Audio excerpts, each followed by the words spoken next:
树红花照碧海，戏团花叶出水来，珊瑚。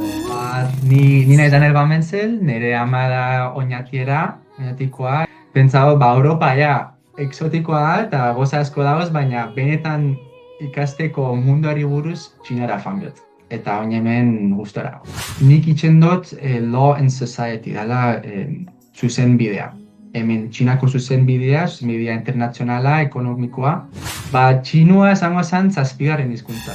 Kaixo Daniel, zer moduz? Kaixo neko oso ondo, eta zu? Ondo gabitz. Lehenik eta behin, aurkeztu zure burua Daniel. Zein ja Daniel Bamenzel? Ni naiz Daniel Bamenzel, nire ama da oinatikoa eta nire aitza Bruselasekoa. Eta ni batera familiakin bizi izan dut bizitza osoa Belgikan eta amakin beti euskara zinat berba. Naiz eta gaur egun Txinan zauzen, ezta? Bai. Konta iguzu apurtxo bat, zer keruan zaitu Txinara? Ni 18 urte eta gero hasi naiz lehenengo nire grado bat itzen Europa mailan eta hor viajado eta apurtxo bat, inotoreri buruz bai berba zuekin honela urte batzuk eta oin pentsau, Europa exotikoa da eta goza asko dagoz, baina benetan ikasteko munduari buruz Txinara joan behot. Eta oin hemen gustora. Ja, dagoeneko egokituta, horko egunerakora, Beijingo egunerakora? Bueno, egisa esan da, ikusi iraiatik aia honeiz eta ondiok egunero apur bat oiketan, ze kultura totalmente diferentia eta azkenean jente asko itxabakarik txinatarez berba. Orduan egunero da zaila, bai. Eta nolako irisa da? Adibidez, Bruselakin alderatuta, ze bere zitxasundako edo... Ja, irisa hemen ikusten bu poblazioa, dauz 23 milioi pertsona, eta da bakarik irisa. Eta gero, hemengo territorioa da Belgikako erdisa.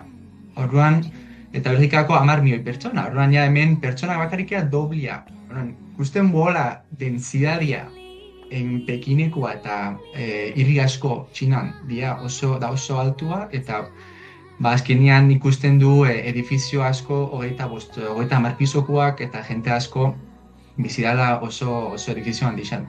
Eta horrez gain, Txinako ze beste leku ezagut dituzu? Hemen Txinan asko viajado, fanez leku askotara iparaldera ditzen dagoela hotz asko eta dago Korea del Norte eta Rusian artian. Oso interesantiak guztia zela kultura diferentiak etxendian kombinau eta naztu, eskerik asko. Eta gero faten banaiz Shanghaiera eta gero beste lekuatu Shenzhen, dakola izena el Silicon China, como el Silicon Valley en California, hor zaten dela irisa futurukoa.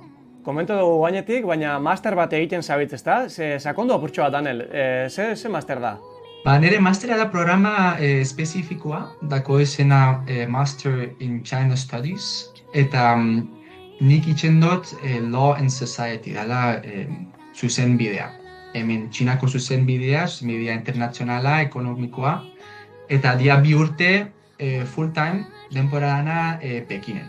Eta gero mastera beka batekin etorri naiz, asko laguntzen doztela hemen gelditzeko. Izan behar, zu nazioarteko zuzenbidea zabitz ikasten, ez da? Hori da. Eta gaur egungo panorama global honek laguntzen duzu zela hori dana hobeto ulertzen? Ikusi, ni egunero notizioak erakurten nabil eta beti dauzio zer interesantiak usteko, egisa esan da hori.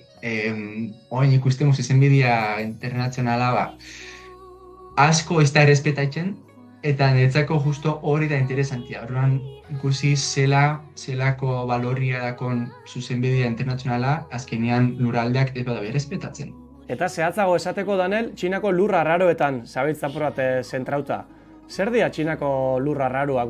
Lurra arraroak orokorrean. Ez dakite erraza dan galdera hau edo erantzun zaila da, baina saiatu azaltzen. Bai, neko hori. Bastante zaila zehatuko anez, euskaraz eklikaitzen nire hori itzen dut biatu eta investigao ingelesez, eta ingelesez bezaila da niretzako, orduan zehatuko anez, baina lurra arraroak lehenengo gozia ez dira arraroak. Orduan, jente asko hori gaizki ulertzen dau, normala da, esena konfundi bitzen dau. Baina luraroak dira 17 elementuak, ikusten dira en el tabel de Mendeleev, eta dira oso importantiak, zati teknologia danadakuna gaur egun luraroak erabiltzen dago. Orduan, entrevista hau esango posibilia lurararo barik. Eta problemia lurararoakin da, problemia esango geopolitikamente, da Txina dakola kapazitatea oso importantia eta isa monopolio bat prozeso baten espezifikoa dela refinaitxia lurararoak, ze ekstraktiu itxen badia luratik ezin erabili. Lehenengo media refinau eta geroako dia erabili produkto finalian, como chipsen moduan, chipsak biakula biara inteligentzia artifizialan dako, kotxe elektrikoa beako 1000 lurararuak, eta 1000 chip erabiltzen daudelak, eta oin Europan asko erabiltzen kotxe elektrikoak, eta etc. Orduan, Txinak dako prozesua oso dominantia, leku bat oso dominantia Europan dako eta estatu batuen dako ez dala ezer ona. Zati azkenian ikusten dugu zela Txina erabiltzen dauen euran domina hoitzen dabela leku hau, aspektu hau, eta zela erabiltzen da hori bai, azkenian tratuak eta influitzeko. Oso ondo, unibertsitatean zentrauta, Danel, aldaketa ondixo hango zan baita, unibertsitate batetik bestera, edo ez, zein jaurko dinamikia? Txinan unibertsitateak dira Europako diferentiak, totalmente. Hemen nire unibertsitatean bakarrik daku kampus bat eta dau itxitxa. Orduan, sartzeko dakotzu Face ID, eskane hau zure haupegisa sartzeko unibertsitateara, eta bakarrik alda sartu jentia dauenaz hemen ikasten o hemen lana egiten. Eta gero bai dimentzioan ideia aukitzeko gure unibertsitatean gara 70.000 pertsona. Orduan, fateko leku batetik bestera askotan baten naiz nire bizikletakin, ze bestela denpora asko nabil oinez baten. Esan dugu, aurrez, Europako ikasketak ere badituzula, ezta? Eta baina apur bat mundura zabaltzen zabitzela. Bai. Eta ikasketa horrekin, zein jasure helburua edo zertan gustako esatzen lan egitea, aurrerantzean?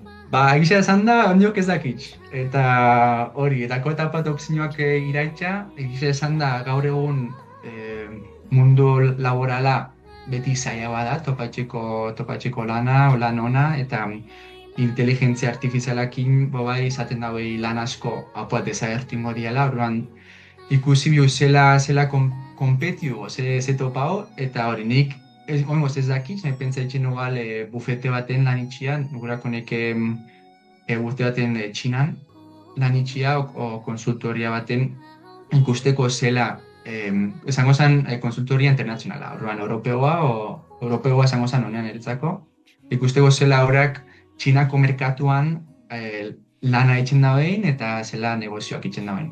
Eta lan bide hortan hobetzeko, zela ez, Txinera jakitiak be lagunduko otzun, ez dakit bide hortan zela zabitzen?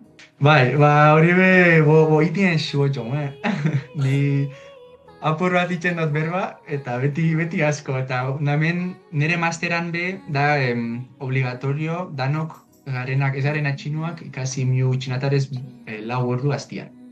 Eta pila bat laguntzen dago. Eta ero lakot lagun txino batzuk, eta horrekin bezatzen naiz, baina lasai, poliki. Zenbat hizkuntza egiten duzu berba, Danel? Txinua esango zen 7. hizkuntza. Beira, zeintzuk, kontau? Euskera, lehenengo hizkuntza, ero flamenkua bai, dala holandesa moan, hori Belgikan itxen dut berba eta nera etxakin. Frantzesa, ingelesa, espainola, italianoa eta ero apura txinatarez. Eta oraingoz, zen moduzko esperientzia izaten dabile Txinakoa, Danel? Oso ondo esango zut, baina bai egisa da dala askoz estresantiagoa. Txinan bizitza isa doia 2 aldiz azkara Europan baino, eta hori be askotan Europako instituzioak hortako kritika itxen dira, itxen da bela dana oso lentu, eta da bai Europako bizitza zela moduan zela bizi. Eta Txinan zuzer esaten da eta bisaria dana implementa bitzen da. Eta orduan denporanean informazio pila bat, orduan hemen WhatsAppa ez dago.